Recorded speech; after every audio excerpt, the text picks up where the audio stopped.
It's a deep dive into 50 years of Iron Maiden with author Daniel Bukszpan.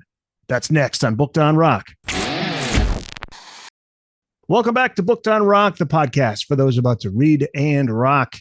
I'm Eric Senich. Daniel Bukszpan is back on the podcast, this time to talk about his latest book titled Iron Maiden at 50. Daniel, welcome back to the podcast. Thank you very much for having me. I appreciate it.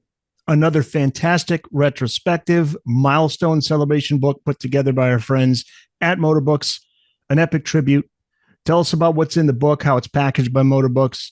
This is a must-have for fans of Iron Maiden, more than just a great read. It's my loving tribute to the baddest band in the UK and, the band that I really consider, they kind of really created, what I feel is the archetype for heavy metal. Like when you talk about heavy metal, it's those guys. Obviously, there's Judas Priest and Metallica and all that, but to me, the template for it really came from those guys. And this takes the whole story from, Steve Harris, lowly street sweeper, deciding to name a band someday, Iron Maiden, on Christmas Day, 1975, right up to now. And what's different about this at 50 book, as opposed to some of the other ones, is these guys are on tour this minute and never stopped, never took a break. They had no sabbatical, nothing. It was just constant activity the entire 50 years, which you cannot say that about a lot of bands. Yeah, 50 years and counting. And who better to do a celebration book like this in Motorbooks? Plenty of photos in here. Not just a timeline of the band. I mean, we got some other sidebars in there as well. Oh yeah, I talked about the Iron Maiden Gallop, which is, I would say the primary that and like, the harmonized lead guitars, I would say are probably, those are like the primary musical motifs that they use most of the time. I did one about the creation of Eddie, the longest serving mascot in history, I think. One about their third singer, Blaze Bayley's heart attack, after which he immediately just ran back on stage the second he was able to. Ed Force One, the plane that, yeah, it just so happens that their singer, Bruce Dickinson, who's, one of the greatest living singers, is also a licensed commercial airline pilot who flies them around the world, which is why they can hit every continent at, relative low cost. Yeah, there's a lot in there. And as we were putting the finishing touches on it, Paul Di'Anno, the original singer, passed away, and Nico McBrain had to step down as their touring drummer because he had a stroke that really compromised his mobility on his right side. So he could not do the Trooper fill, which I've said is like Linda Ronstadt not being able to sing. That's just like horrible, tragic. Although I understand he is still playing and, still doing his thing and still running Rock and Roll Ribs, the greatest rib place in Florida. So he keeps it going. But I will say I feel very bad for him that he can't be up there right now. I'm sure it's very upsetting to him not to be on tour with those guys. Iron Maiden for you, you say that experience of becoming a fan was less immediate infatuation than a slow seduction. How did you become a fan? Well, I mean, for my experience, I think is pretty typical. I'm Gen X, so I saw them on MTV like a lot of people. And at first, it was like, wow, geez, what's the what's the story with these guys? Yikes! Uh, but yeah, I think their realness and their authenticity and the fact that they were just absolutely unapologetic in everything that they did. I mean, even in the time when I wasn't listening to them, you could tell that about them, that this was the real thing. And finally by like the late 80s, I finally like gravitated more towards their, Seventh Son was the first record of theirs that I bought as it came out, as I was a fan, because I was late to the party to all the earlier stuff. But I mean, it's like you cannot deny some of those songs. And even if, they're maybe not your thing or whatever, there's, really accessible stuff. Like Run to the Hills and The Trooper, and that it gives a lot of people an entry point. And for me, that it was easy to come in and decide, oh, I'm at home here, as soon as that happened. Let's go back to the beginning. Christmas Day, 1975, to be exact. Chapter one is titled Merry Christmas, Mr. Harris, Bye Bye Football, Hello Prague. How does Iron Maiden come to be? I was taken to task for this already in one review, but it was his idea that he wanted to have this band, Iron Maiden, that he had on that day. It was not formed on that day. So to that person, Okay. sorry I said that. But that was the day that he was like, I saw this movie, The Man in the Iron Mask. They had this thing in it called an Iron Maiden. That is a cool ass name for a band, and I am calling my band that. Then it takes some time to actually get the band together. But he had the idea right off the bat, and and he designed the logo right off the bat, and he was not even 20 at the time when he thought of those things, and had those ideas, which were still today, they're still going. The Eddie mascot was from the early days. They had all these ideas early on that have just lasted the whole time. And that's really unusual. The debut single, Running Free, was released on February 8th, 1980. And that's notable because it's the first appearance of the band's mascot, Eddie. Yep. Let's talk about him some more. What is the origin story there? Yeah, a friend of their lights guy, the guy who did lights at their shows. In fact, they even called him Dave Lights Beasley, with the scare quotes. I think it was a friend of his. It was a paper mache mask that they molded on his face. And that was just behind them on stage when they would play these little clubs. And at the end for the big finale, it would like vomit blood, usually on the back of their drummer, who was not happy about that, but show business, the show must go on. And it just got more, it got bigger as it went on. But when they really put in, I think when they like really put in an identity to it was when Derek Riggs designed the drawing that they picked, and that just became Eddie, and it was perfect. In the book, their manager, Rod Smallwood, came in with all these drawings that Derek Riggs had done and said, which one of these do you like for the cover? And they all pointed at the same one, and that was the picture of Eddie, and they were right on target with that. And it's just gotten bigger and crazier as the years have gone on, but it just started on some guy's face. You write, quote, some bands take a couple of albums to hit their stride. Iron Maiden's self-titled debut had no such issues. Released April 11th, 1980, Running Free and Sanctuary, the singles. Very different lineup than the one music fans know or the casual Maiden fan may know. Tell us about the album, who's in the lineup, and why you're a fan of it.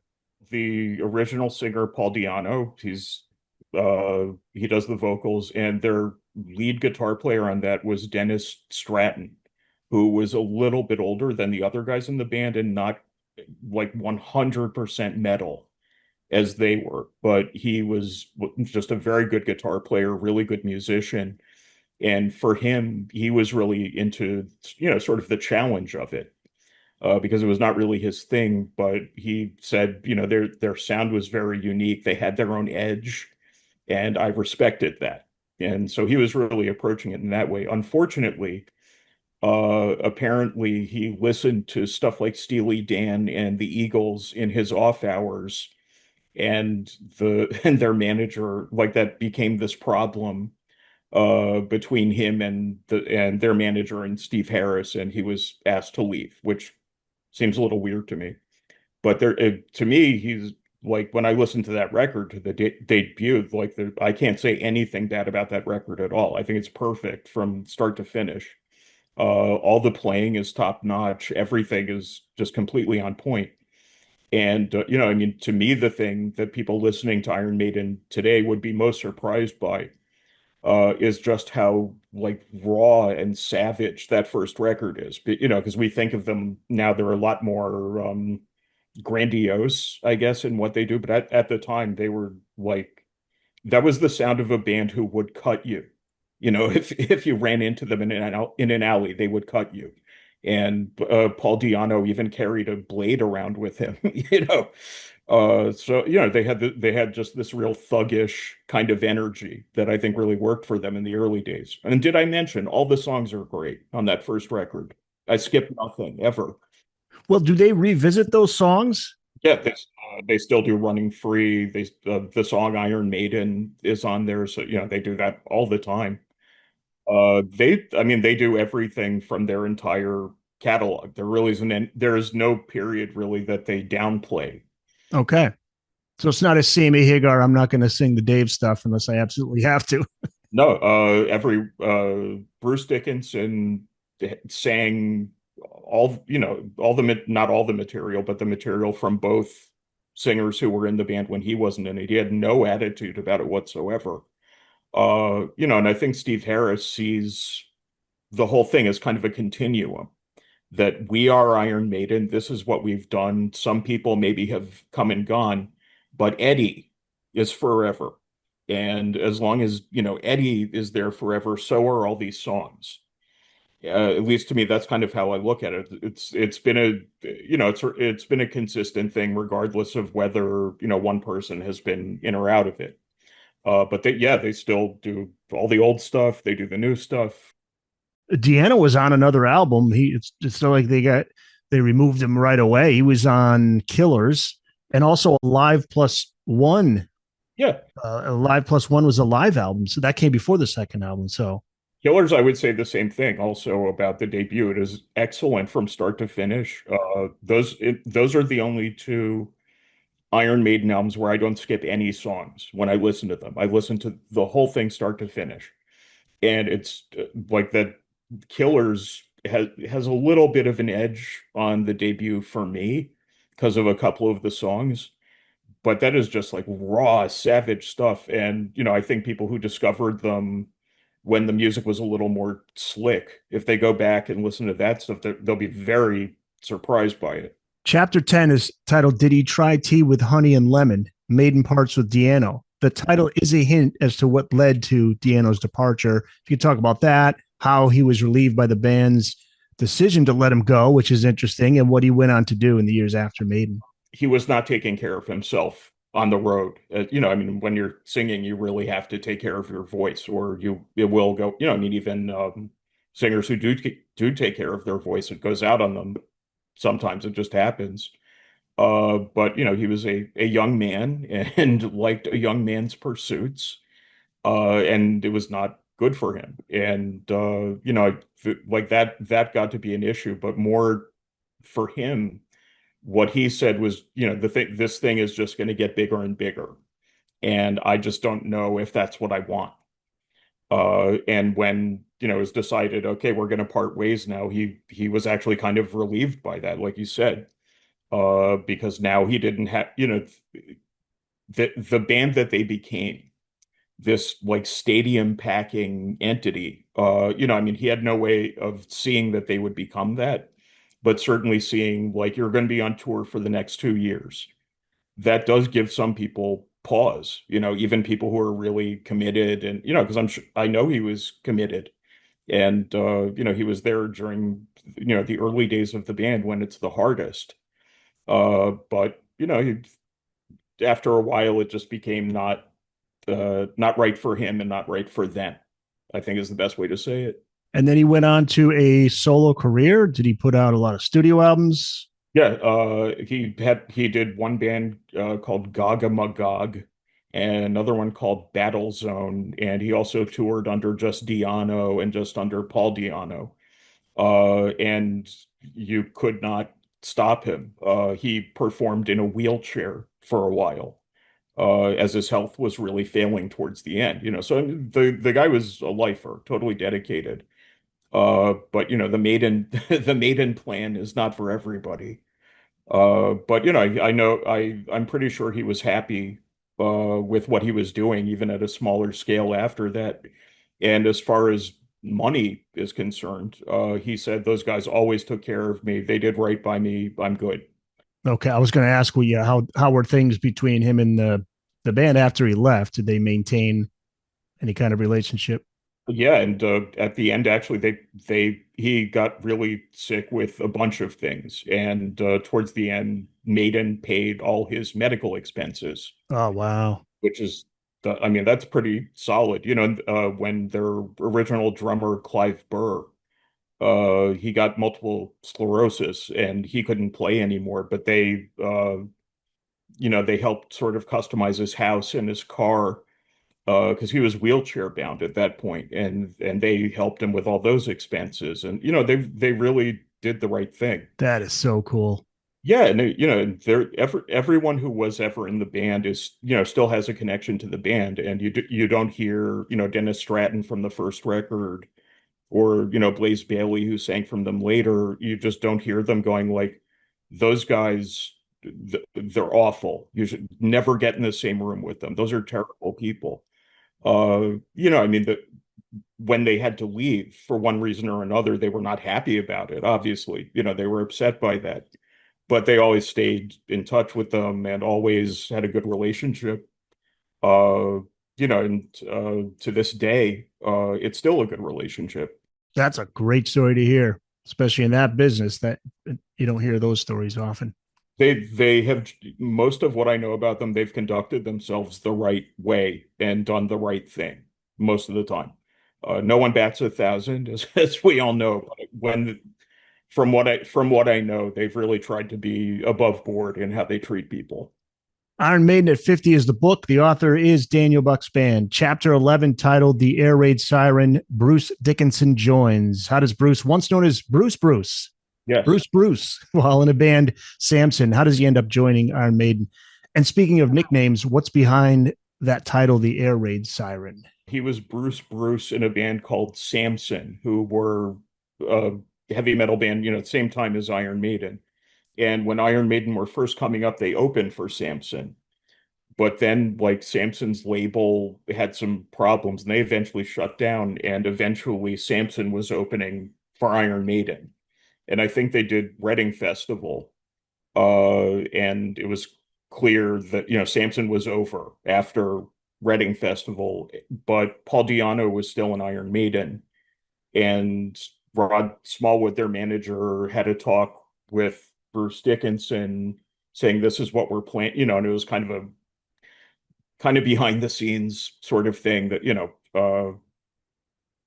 not great probably for everybody, but yeah, they he auditioned for them. They sang, he did 4 songs with them. He was in the band immediately.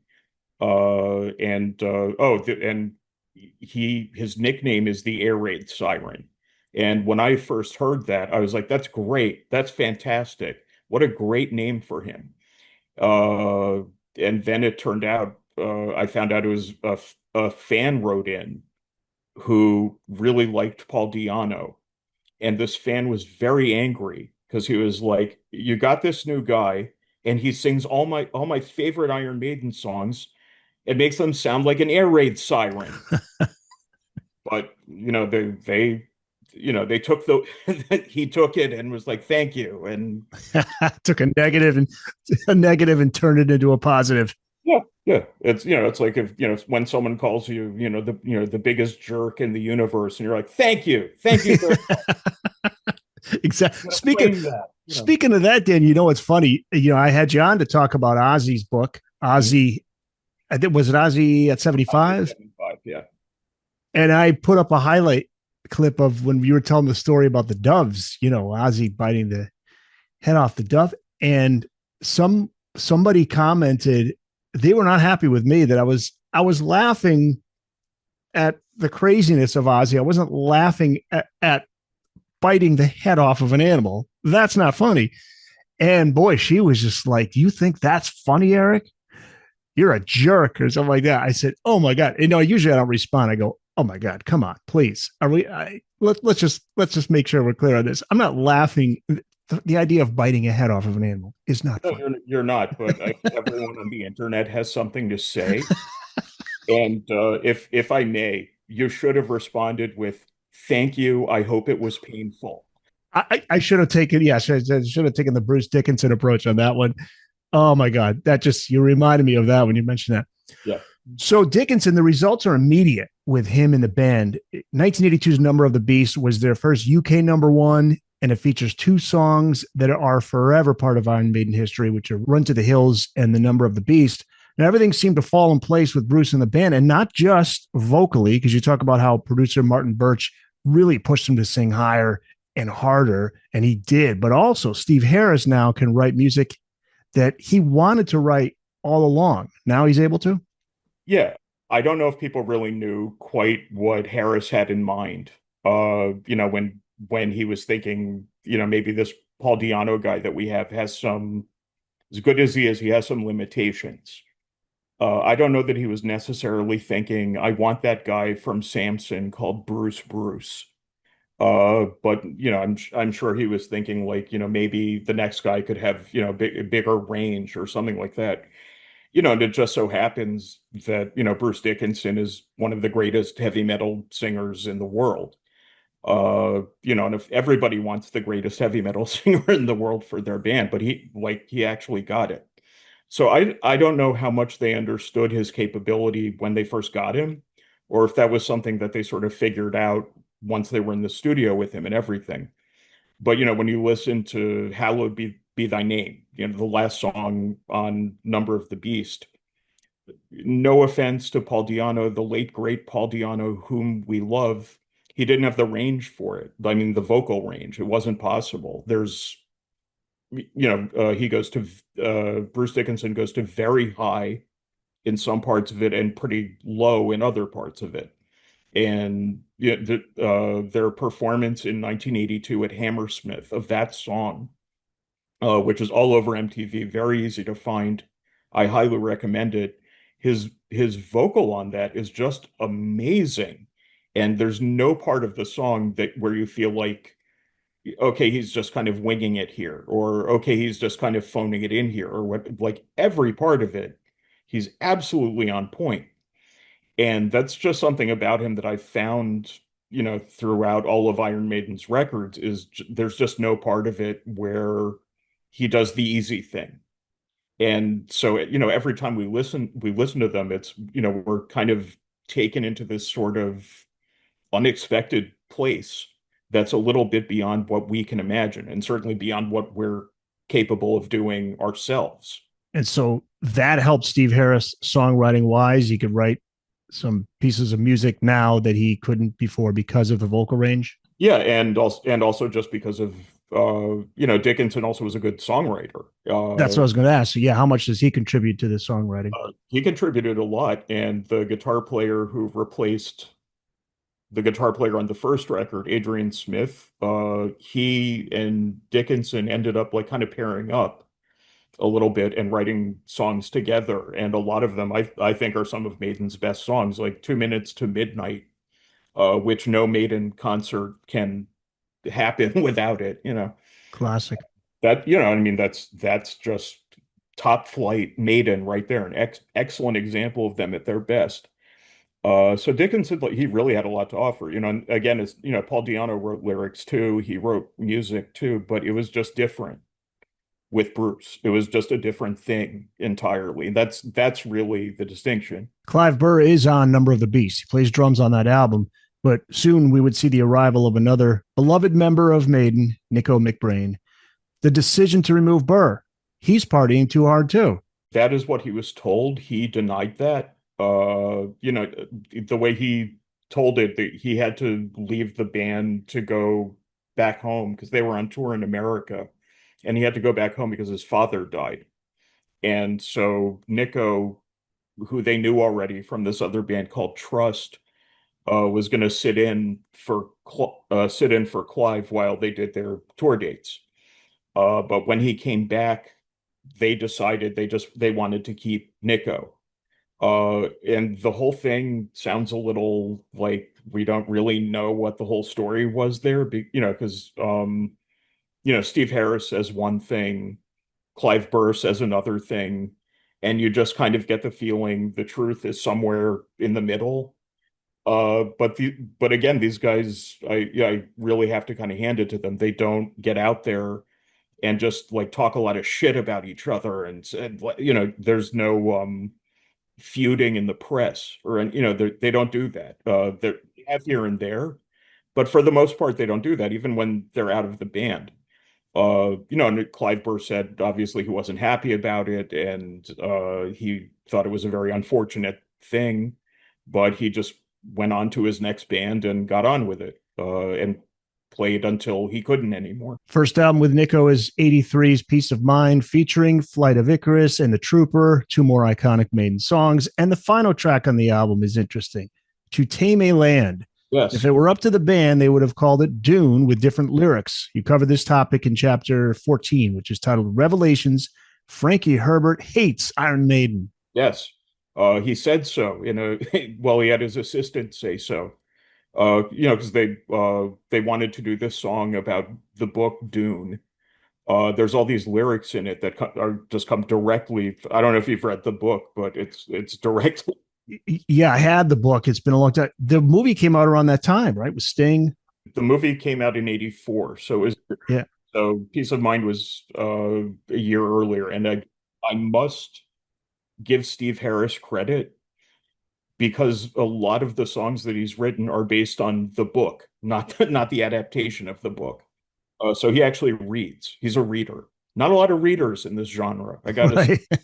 Right. But no, they wanted to call it Dune. They sent a letter to Frank Herbert's office. May we call it Dune? And basically, the guy's like, absolutely not. I don't like rock music. I don't like heavy rock music. And I especially don't like heavy rock bands like Iron Maiden. Again, this is through his assistant. So I'm hearing the Steve Martin will excuse me. yeah, pretty much. Yeah. So they had to call it To Tame a Land, uh, Wow. which is fine. And I don't think it would have done anything to sales of copies of Dune, one way or whatever they had called it. Uh, but yeah, that was sad. That was sad. They just wanted to do a nice tribute to the guy, and he would very sad. Maiden's run continues with 1984's Power Slave that features 2 minutes to midnight. You mentioned that one. Ace is High. That is followed by 1986's Somewhere in Time. Features Wasted Years and Stranger in a Strange Land. The title of chapter 17 is It's No Turbo.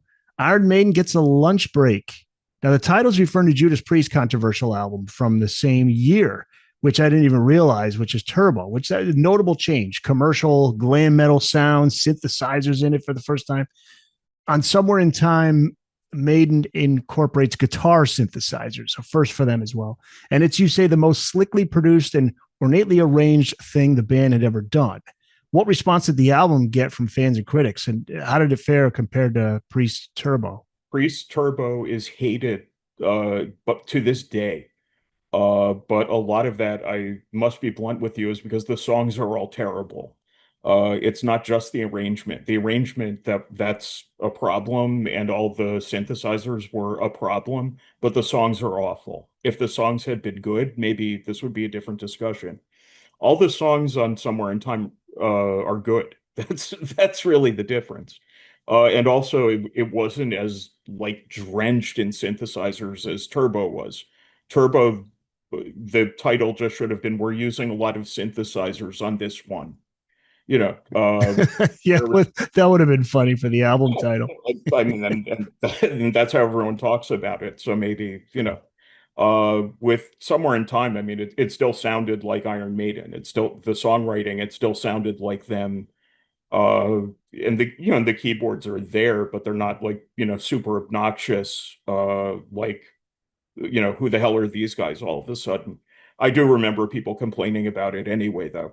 Another great sidebar in the book, and you talk about this at the beginning, and I find this fascinating, the band's hallmark galloping rhythm sound. Yeah. You really get into this and the history of it. It started on the song Killers, and then again on the songs The Trooper and Run to the Hills. You write, quote, Though Maiden gets a lot of credit for this musical motif, they did not invent it, not by a long shot. This goes all the way back to the 19th century. The William Tell Overture, which a lot of people will call the Lone Ranger song.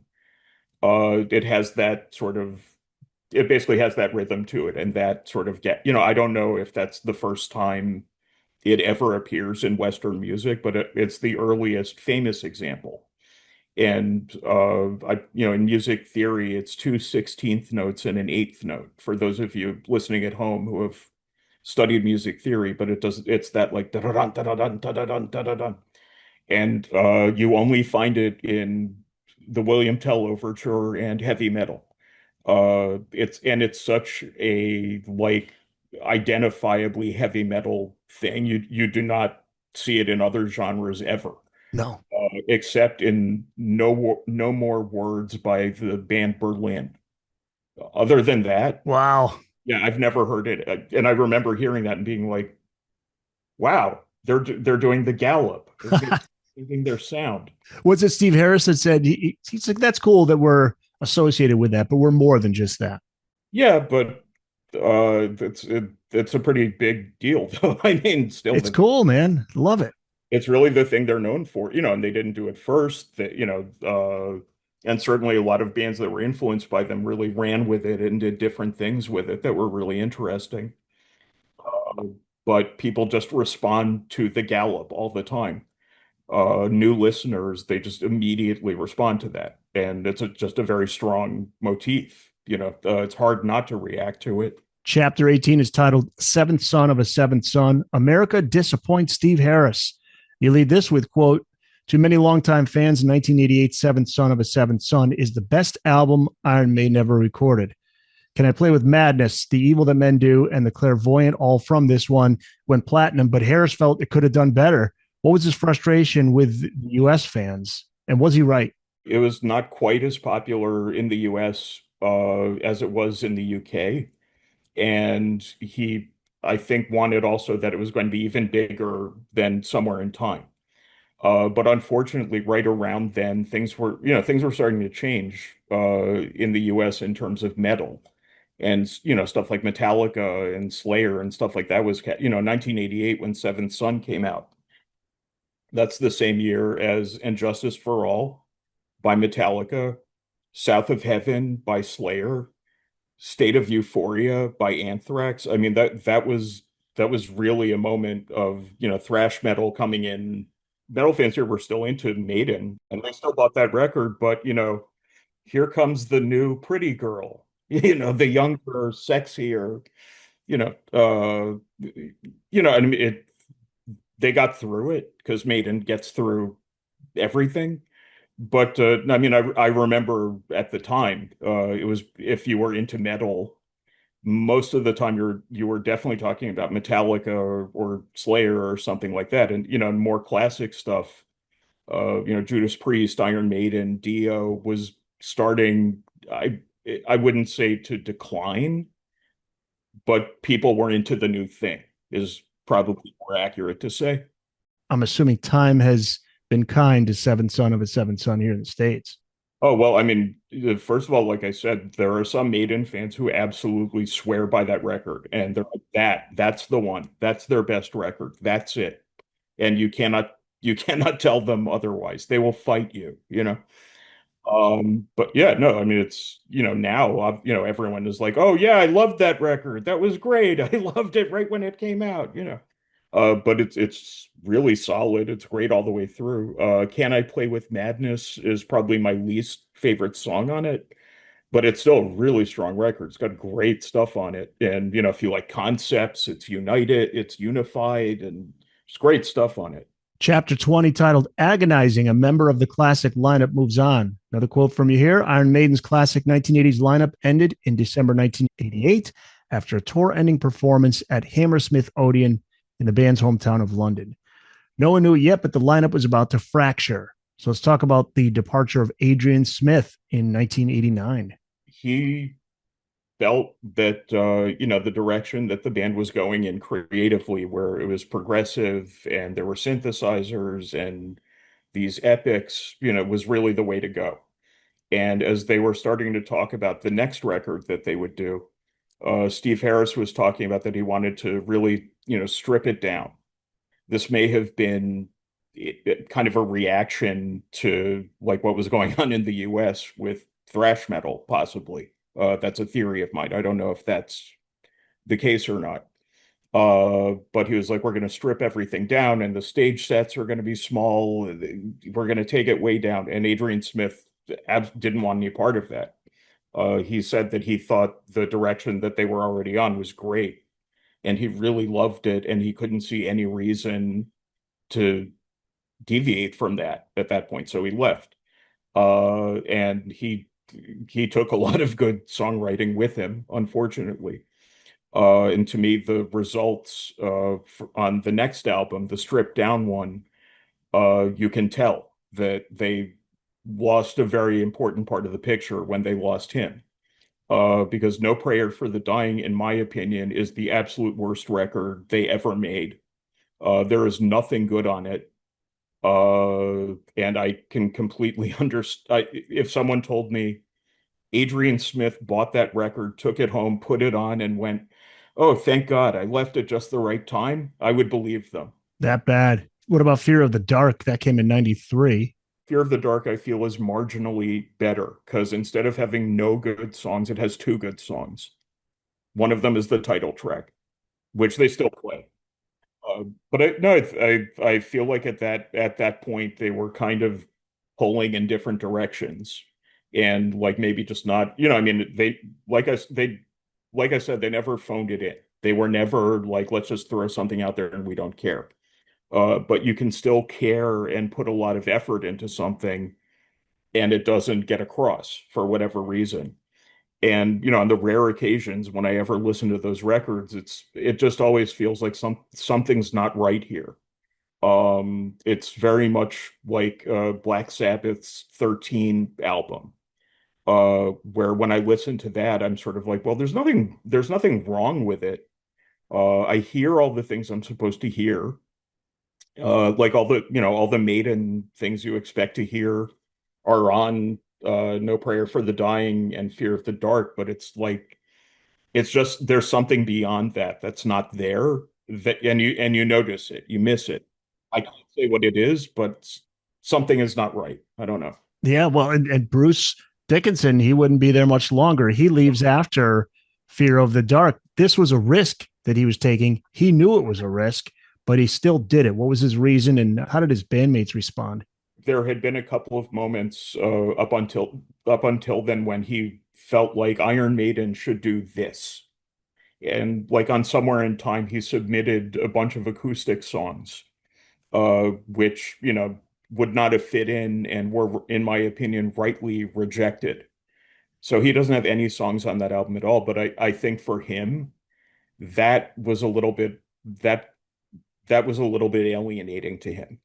And I think he was just, after Seventh Son, I think he was starting to feel like it was getting to be a bit of a job at that point as opposed to a passion. And maybe that's part of what you're hearing in those two albums. That's something missing, along with obviously Adrian not being there. Yeah, maybe. I mean, he had been doing it at that point. He'd been with the band for 10 years. For a young person, that's a very long time to be, that probably feels like forever. He'd had problems just with the touring schedule even before then during Live After Death. And I think he had just a very understandable desire to see what he could do on his own. Uh, the big hit single from No Prayer for the Dying, Bring Your Daughter to the Slaughter, he originally wrote that as a solo thing that he was going to put on a movie soundtrack. Iron Maiden ended up appropriating it, but I think he kind of got a taste of it. And then when he did his own solo stuff before leaving Iron Maiden, I think it just sort of felt to him like again, oh, here's the pretty new girlfriend, and let's see what we can do here. Again, and I'm not like trying to give them a hard time or anything. I think, those are all very understandable feelings and impulses. But we all sometimes get distracted by, who's that lady, Right. Yeah. Well, his bandmates seem to be supportive of it, but I think it's in the book where they talk about they maybe it was Steve Harris who's saying, okay, we'll let you finish out the tour here, but he kind of regrets that. Well, the band felt like it again at the end in that last leg of that tour before he left. They were, and again, I was not there. I don't know to what degree this is true. But they were saying that like he would really only make an effort if they were in like Paris or London or some major city. But if they were in Iowa City, he would maybe not try as hard. And that really bothered them. Bruce Dickinson's take is different. Where he said just that everyone knew he was leaving, so the vibe, coming from the audience was a little weird and was hard for him to work with. Again, this is probably one of those things where the truth is somewhere in the middle again. But Nico himself said by the end of that tour, we could not wait to get rid of him. So, but I must say also, as a former musician myself, when you go on tour with other musicians, if it goes on for a really long time, you will start to hate them and they will start to hate you. So I It's get it. inevitable. Yeah, yeah, it's just too long with the same people in a bus, and it's gonna there will be problems. They recorded two albums with Blaze Bayley. 95's The X Factor, 98's Virtual 11. You say the band wanted to go in a new direction, and while Bailey's tenure with the group has remained polarizing, they got the change they wanted. So, what's your opinion of those two albums and the Blaze Bayley era? I'm actually a huge fan of both records. I really think they're good. Virtual 11 has Future Real and The Klansman, which are both like bangers, just absolute bangers. They still play them too. Dickinson sings those. Yeah, yeah, That's cool. yeah. And as all the comments sections say, he is better. He is better than Blaze. But no, I like Blaze. I think he's a good singer. I thought he was good on those records. There's live video out there of him fronting Maiden, where you sit there watching, and it's like this is different, and that's probably what the problem was like a lot of people just could not accept how different it was. His voice is very different from Bruce's. He's not that kind of like operatic singer at all. He said so himself. And I mean, what that unfortunately turns into among fans who are talking is he sucks, which is not which is not true. He's gotten a really bad rap over the years, and there are people who still just will never get on board with that period that he was in. But I think those two records are actually the two best records Maiden did in the 90s. Wow. I think that there's a lot to them. The X Factor has really great stuff on it, and like again, none of it is phoned in, none of it is half-assed. You kind of get the feeling almost that like Steve Harris is uh I think his father had died and he was getting divorced while that record was being made, and Bruce had left the band. There was just a lot of turmoil, and I feel like he channeled it really well. 90s was crazy with just that whole with the grunge era. All these Yeah, it was. bands changing singers and Motley Crue without Vince Neil and John Corabi steps in, and of course the Sharon with Van Halen, and it was just all these bands with Ripper Owens with Judas Priest. Yeah, I mean, I all of those guys, I feel really bad for all of them because, they stepped into the breach at a time when metal was like absolutely unhip. Nobody was listening anymore. Right. Uh, but they got those bands through that time, when it seemed like, maybe this is it forever. Maybe, we're done. Maybe it's over. What kind of venues did they play with Blaze Bayley? The venues got a lot smaller in the UK and the US. In the rest of Europe and South America, they were playing stadiums and like beating attendance records and stuff. Really? Yeah. But you need to be popular in the US and the UK though. That's the thing. And yeah, and Blaze himself said that he knew it was really hard for the other guys, who had paid their dues already and who had like really been to the top of the mountain to now kind of get this demotion to small clubs. And that, it was the same for, Sabbath went through the same thing too with Tony Martin. It was just a really hard time. Uh, Dio was playing clubs. Dio opened for Maiden at one point during that period, which, Blaze Bayley himself was like, I'm opening for, God is opening for us. God should not be opening for me. you know. Yeah, Twilight Zone. Is this really happening? Yeah, I mean, it was a really, I remember it very well. It was just a really rough time for metal generally. But to Maiden's credit, they still do those songs. They acknowledge that period. They're proud of that period. Judas Priest will never play a Ripper Owens song ever when they step on stage. But in Maiden's case, they're proud of what they did, and they're proud of everything that was under the Eddie banner. So, It's part of the complete body of work that is Iron Maiden. absolutely, yeah. And I encourage people to go back and listen to those records and try not to imagine Bruce Dickinson singing them. Try to accept them for what they are. Those are good records, except for on Virtual 11, there's a song called The Angel and the Gambler, which is the worst song Iron Maiden ever recorded. Okay. So just skip that one, but everything else, Everything else. yeah, the other 17 songs are great. Yeah, listen with an open mind. So Adrian Smith rejoins in 1999, and so did Bruce Dickinson. And I remember this well. This made a lot of headlines among the classic rock fan base, and the websites, the media was loving this because this was a period where we had the Kiss reunion, and reunions were a thing. 2000's Brave New World was released with Bruce and Adrian back, Yep. while Janet Gers, who replaced Adrian in 1990, remained, which is interesting, very in line with just what you're saying about Iron Maiden. It's like, no worries, man. We're not going to replace you, or we're not going to remove you and have the other guy come back. Just stick around. Well, I mean, they really didn't. Adrian Smith himself said, like, if it had been that they had me back and we were back to like just the peace of mind lineup again, the five of us, there would have been too much baggage. But because there's this sixth guy, it's a different band, and so there is no baggage. And the sound is different. The way they behave on stage is different. Uh, and having three guitar players, they can do all kinds of craziness now. So it is different, and the music is more progressive too than what they were doing in the 80s.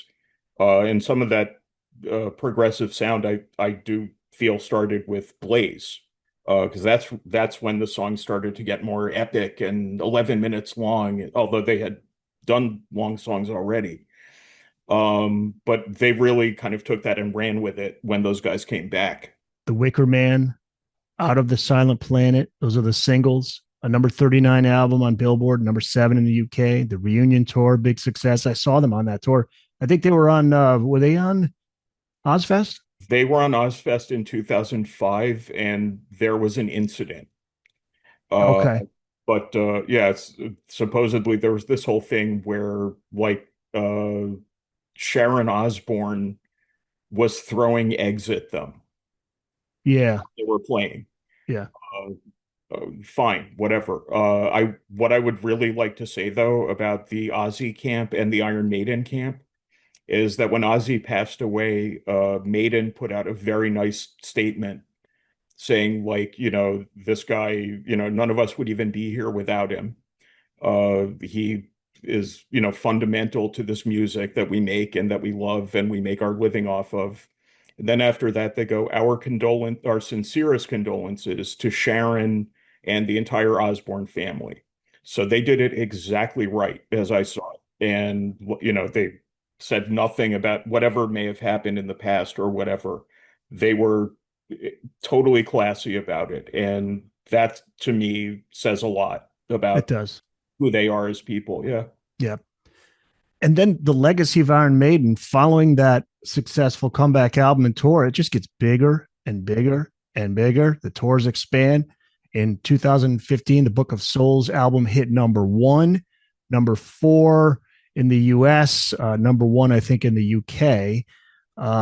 Is that, I think I have that right? The Book of Souls was one UK, four in the US, I think.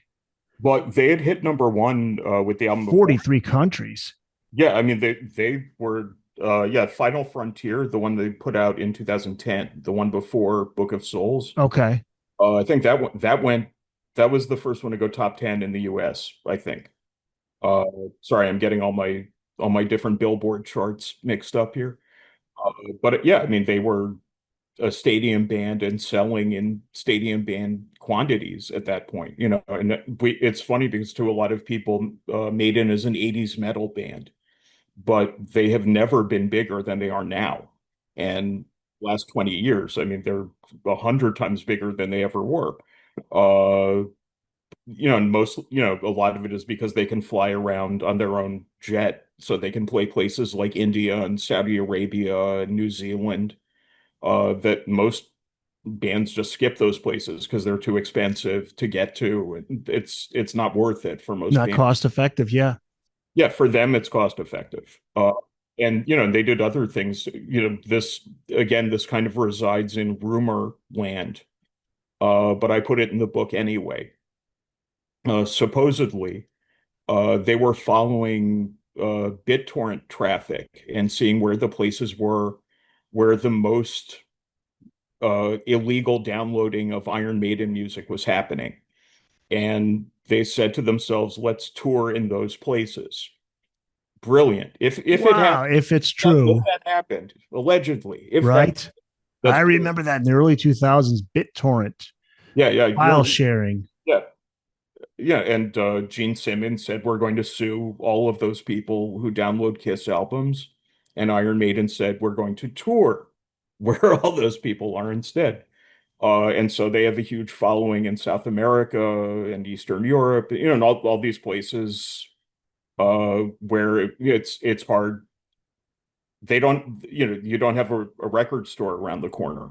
It was not as easy in a lot of these places to get their music.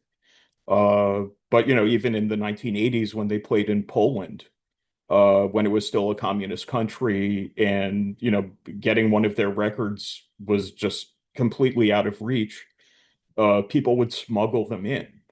So people are willing to break the law to hear Iron Maiden music. Yeah. And Iron Maiden are like, let's exploit that as opposed to let's punish them. Right. Why swim against the tide? Swim with it. Roll Yeah, with it.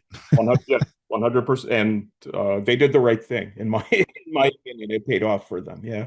Senjutsu in 2021, another one. That was studio album number 17, number one in several countries, number three in the US. Mhm. Going back to your introduction, you say it feels weird to be writing a retrospective book about Iron Maiden because they are still going strong. Talk a little bit more about, you talked at the top about the fact that Iron Maiden is still going. They're touring right now. So what is the current status of Iron Maiden? As far as I can tell, they intend to continue until all of them are dead. That's I can't, you know, Bruce Dickinson said as much. We will probably all die on stage. I bet Nico McBrain, if he could have, would have loved to die on stage. He would have loved nothing more than that. But you know, he had to step down. They brought in this new guy, Simon Dawson, and they've not missed a beat from what I can tell. And I expect them to just basically to continue for as long as Steve Harris says we're going on, because he really is the guy. Studio albums included? Yeah, They're going to get back in the studio. probably. I mean, I read something today, where Bruce Dickinson was talking about wanting to make a new Maiden album soon. And Steve Harris said something like, "We don't have time right now," which, of course, the clickbait headline was Steve Harris doesn't know if there will ever be a Maiden album. But no, the reality is just they're on tour through next year. You know, I mean, right now is not they can't book studio time. Steve Harris shocks Maiden fans I hate that stuff. in all caps. It's so dishonest. It is. Yeah, but they'll when they continue, that will be disproven. So, the reality of it speaks for itself now, and it doesn't really matter what the clickbait headlines say. I expect them to go on. I can't see Steve Harris just kind of seems to me like the kind of guy who's not happy sitting still. And he would just want to continue. There's the age thing because they're all around 70 now, and you can't do this forever. And we've talked on previous podcasts about like, Neil Peart having to stop playing because of what was going on with his body. When Black Sabbath got back together in the 2010s, Bill Ward didn't join them. But they got this much younger guy who's in Ozzy's solo band to play drums for them. And when I saw them, I was really feeling like, playing heavy metal drums is a young man's pursuit. And once you get to be like 65, 70, it's just really hard on your body. It's just really hard to do. And I'm sure all these guys would love nothing more than to just still be playing. Uh, but sometimes your body doesn't let you. Alex Van Halen. Yeah, right. Yeah, exactly. In fact, Alex, I saw a video with Alex and Nico together. They got received it was a drum magazine award, and they were together having a good laugh together. Yes, as unemployed drummers, I guess they were they Yeah. they were commiserating. No, but it's you can be a 70-year-old guitar player. Being a 70-year-old heavy metal drummer is very different. And certainly my hat's off to what, Ian Pace from Deep Purple is still going. Yep. Uh, Ginger Baker was playing all the way up until he died when he was 80, but he had severe arthritis and talked about how, just how difficult it was. But they want to, and as long as they want to, and the part of them that wants to is stronger than their physical limitations, they can do it. Unfortunately, sometimes the physical limitations speak louder than how much you want to do something, as Poor Phil Collins. yeah, that's grim. Or Ozzy Osbourne, having to, sit there, obviously not doing well, but still wanting to perform. That's tough. But all these guys now are getting up there, and we who are younger and got into them later and all that sort of thing, seeing them age. I don't know how many of them really counted on that when they started. I was going to say that. Yeah, they never think past the age of 30, if that. Hope I die before I get old, and now they're all old. And that's got to be kind of rough for them. I know Pete Townsend has people like, 10 times a day saying to him, like, so now you're old. How do you feel about that? Oh, God. Yeah, right. Yeah, and he has to defend himself every time. But I mean, we all, Props to them, man. They sound pretty damn good, though. I was they watching don't some they don't clips of. sound bad, but I mean, like enough already. All right. Okay, Yeah. we get it. You're the Who. Thank you. They don't, but they don't. I don't know. They don't seem to be enjoying it, and like the things that they say in the press, especially Roger Daltrey. It sounds like, dude, you proved it already. You can go home and garden and drink tea and you'll be fine. Yeah, I love Dolce, but yeah, he does have that vibe of like this is a little bit of work for him. Yeah, hard work. Which is, I mean, to belt out those songs at his age is tough. Yeah, I mean he's still able to perform, and so is Townsend, and I mean as long as they're able, and Townsend said I do this for money, so so there's that. But with Maiden, it seems like they're doing pretty damn good. And Dickinson always seems to be somebody who takes good care of himself. Yeah, I mean the only way I can knock him at all is to talk about his performance of the Star Spangled Banner a couple of weeks ago. Oh, not good. It was he started, I think, in a higher key and then sort of adjusted after like the first sentence. And that was a little weird. And it's a little pitchy in places, but you don't usually hear him singing like at full throttle without the band. So, with all the, the drums and guitars and all that stuff going on, you don't hear any little flaws or imperfections or whatever that may be happening in his voice. When you take all that away, then you see everything, and sometimes it doesn't always hold up. But I mean, towards the end of it, that was Bruce again, uh, you know, operatic, nailing, when he got to Land of the Free, when he said free, just extending that to the horizon. It sounded great, but he was only up there for like a minute, and that's not enough time to warm up. I don't know if he did his Mime Mimo Moo in the dressing room Right. before out there. It's Well, uh I defended Steven Tyler back when he took hits for when he did the national anthem at Fenway, and everybody's like, "Oh my God, he's terrible!" I'm like, he's a rock and roll singer. He's one of the greatest rock and roll singers of all time. But you're putting him up there and having him do the national anthem. I just it's a different environment. It's a whole different situation. yeah, it's not the same, and it's they get these people to come and do it. And I think we see with, certainly with like pop singers, it's just they don't get it, and they sort of don't understand what that's all about and what the people in the stands want. And I think that, the people who do the best job of singing the national anthem at ball games are usually, here's little 8-year-old, Stella, who just won a beauty pageant. Isn't she great? And she's Yes. gonna come, and then everyone's like, oh, she's so cute. That's really, Yeah. in my opinion, that's really what it's for. I will say though, however, in my off hours, when I am resting and relaxing, my favorite thing to watch on YouTube is Star Spangled Banner fails. Well, I thought you were going to say the favorite. What you love to do is sing the national anthem at home. No, No, okay. the minute In you the get a chance, shower, go fire up YouTube and oh my God, just I'm not, it's a no spoiler. guilty pleasure. It's and how, yeah. Yeah, yeah. Well, Iron Maiden at 50. The book is out now. It came out September 16, so it's out there through Motor Books. Find it where books are sold. Look for it at your nearest bookstore. You can go to bookedonrock.com to find your nearest independent bookstore. And Daniel, you're online. Where can people find you? Social media, websites. My website is notoriousbuk.com. I And love it. I'm on Instagram just at Daniel Bukszpan, like it says on the spine of my books. Uh, I'm on Facebook, same thing. And that is my social media presence.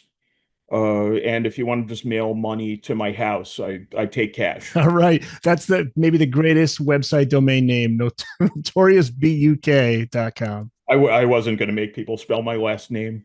Yeah, That's awesome. yeah, Daniel, thanks again for coming on. I think this was your third appearance on. We had Rush, Ozzy, and now Maiden. So yep. we'll see. We'll see what's next down the road. You got any projects? Yeah, I just finished a book about Russia's 2112 called Oh, Russia yes. and 2112 that comes out in March. Okay. And then later that year, I have a book about the Big Four, Anthrax, Megadeth, Metallica, Slayer coming out. And then in 2027, I have something else, but I can't say what it is yet. Okay. All right. Well, I'll keep the podcast going until 2027, at least. And the mighty Steve Roth will keep getting in your face about booking me, and I will be there. I'll show up. Steve Roth from Motorbooks. Yeah, yeah, yeah. He's the man. I have Steve to is call him Stephen Lee Roth now, like for the rest of his life. Stephen Lee Roth. He is the co-host of the DLR cast, by the way. Do you know Yes. that? Yeah, Yes. yeah. There we go. Yeah. Steve. All right, Daniel. Thanks so much, man. This is great, and I'll talk to you again down the road. Thanks for having me. Appreciate it.